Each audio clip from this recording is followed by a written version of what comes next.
The Infinity Saga might be over, but this train's just gonna keep on a rollin'. Spider-Man Far From Home is here. It stars Tom Holland as Spidey-Mans, aka Peter Parker, and it's got Jake Gyllenhaal as Mysterio, John Watts is back as director, and it's Spider-Man! So here's my review! It's fine. We're at a point now with the MCU where you can go in and you can expect something that's just good. And this is one of those. It's good. I love Spider-Man. He's my favorite Marvel character. Spider-Verse last year was fucking amazing. Spider-Verse is still my number one Spider-Man movie of all time, because this one is like fourth best.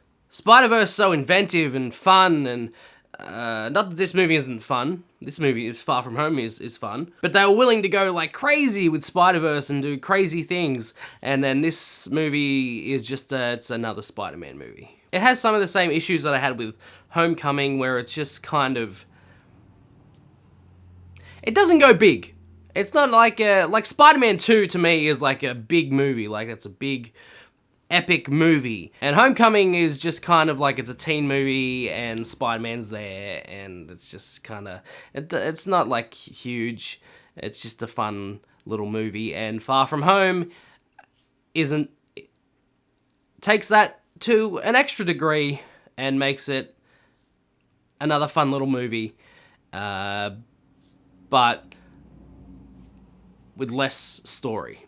Honestly, the first hour of this movie, was, it's not my favorite. It's not bad, it's just there. Peter and his friends are going on a excursion, a school holiday. I don't know how he affords it, because he's Spider-Man, and, you know, the whole thing with him and Aunt May is supposed to be that they're poor and they can't afford things. But he's going on a holiday anyway, somehow. Did Tony give him money at some point? I don't know. And that first hour of the movie is basically just that. It's him on vacation with his friends, school trip. The teachers are all dumb. The teachers are dumb. And the kids are smart.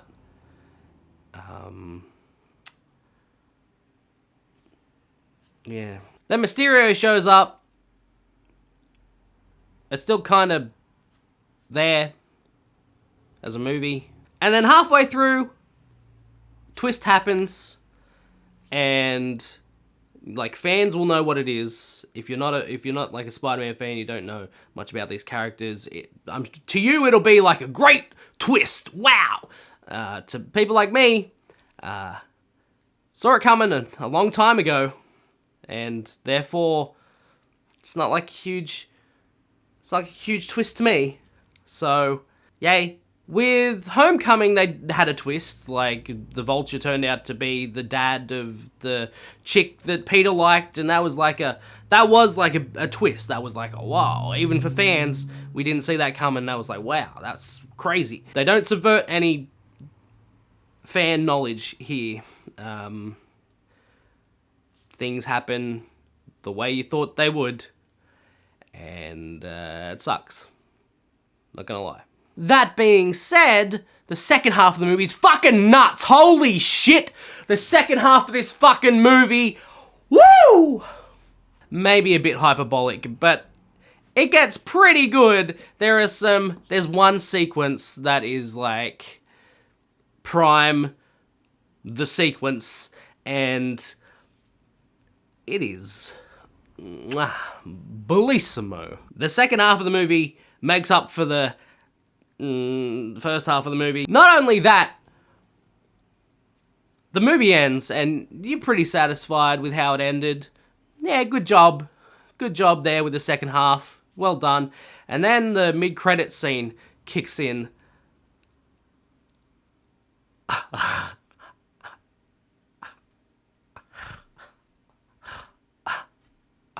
It's good. It's a good it's probably the best mid-credits scene ever put into these movies. And the post-credits scene is really good too.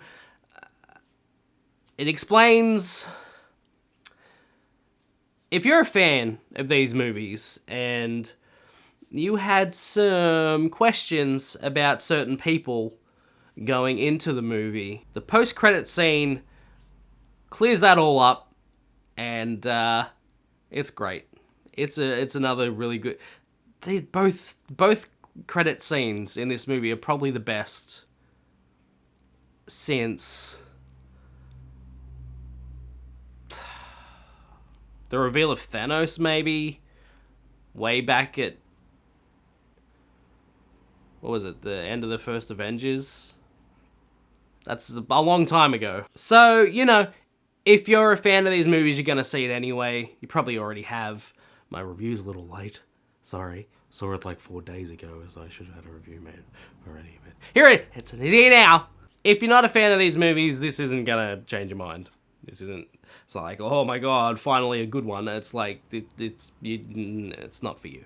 Now the review system on this site, I have 3 things. Right? It goes bad, meh, badass, and it's a hard one because the first half is meh, and the second half is badass. And I did say that the second half makes up for the first half, but does it? You know what? It's good. It's more than meh. It's more than meh, and that means badass. Spider-Man Far From Home is badass. Go see it. You can probably skip the first hour, though, if you wanted to. My biggest problem with that first hour is that it's trying too hard to be funny, and it wasn't funny to me. The humor kind of fell flat in that first hour. There are a couple of jokes that I was like, haha, but mostly I didn't love it. And that first hour does kind of rely on the humor, so it's not, you know. But because of the second half of the movie, it's badass. Go see it if you haven't yet, if you're into these movies. Thank you for watching. Leave comments below. Tell me what you've thought of Spider-Man Far From Home, and give us one of these, and do some subscribing, and we'll see you next time here on Total Badness.